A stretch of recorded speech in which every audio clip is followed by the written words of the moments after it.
শিলিগুড়িতে বড়সড় ডাকাতির ছক বানচাল করল পুলিশ। পুলিশের জালে অস্ত্র সহ পাকড়াও 5 জন দুষ্কৃতী। পুলিশ সূত্রে জানা গেছে তারা অস্ত্র নিয়ে জড়ো হয়েছিল কোনো এক অসৎ উদ্দেশ্যে, তবে সেই অসৎ কাজ সম্পূর্ণ হয়নি। তার আগে পুলিশের জালে ধরা পড়ে 5 দুষ্কৃতী। ডাকাতের ছক বানচাল, পুলিশের জালে অস্ত্র সমেত 5 দুষ্কৃতী। বড়সড় ডাকাতের ছক বানচাল করল পুলিশ। অস্ত্রসহ পাকড়াও 5 জন দুষ্কৃতী। পুলিশ সূত্রে জানা গেছে তারা অস্ত্র নিয়ে জড়ো হয়েছিল কোনো এক অসৎ উদ্দেশ্যে, তবে সেই অসৎ কাজ সম্পূর্ণ হয়নি। তার আগেই পুলিশের জালে ধরা পড়ে 5 দুষ্কৃতী। ধৃতদের কাছ থেকে উদ্ধার করা হয়েছে বেশ কিছু ধারালো অস্ত্রসহ অন্যান্য সামগ্রী।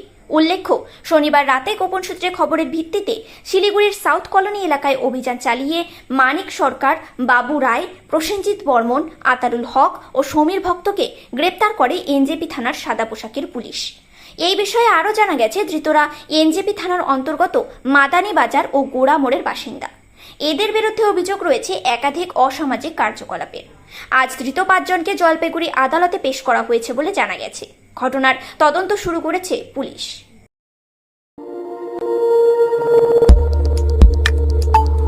আমাদের সাথে থাকুন এবং দেখতে থাকুন নিউজ প্রাইম টাইমস, আপনাদের সাথে আপনাদের পাশে।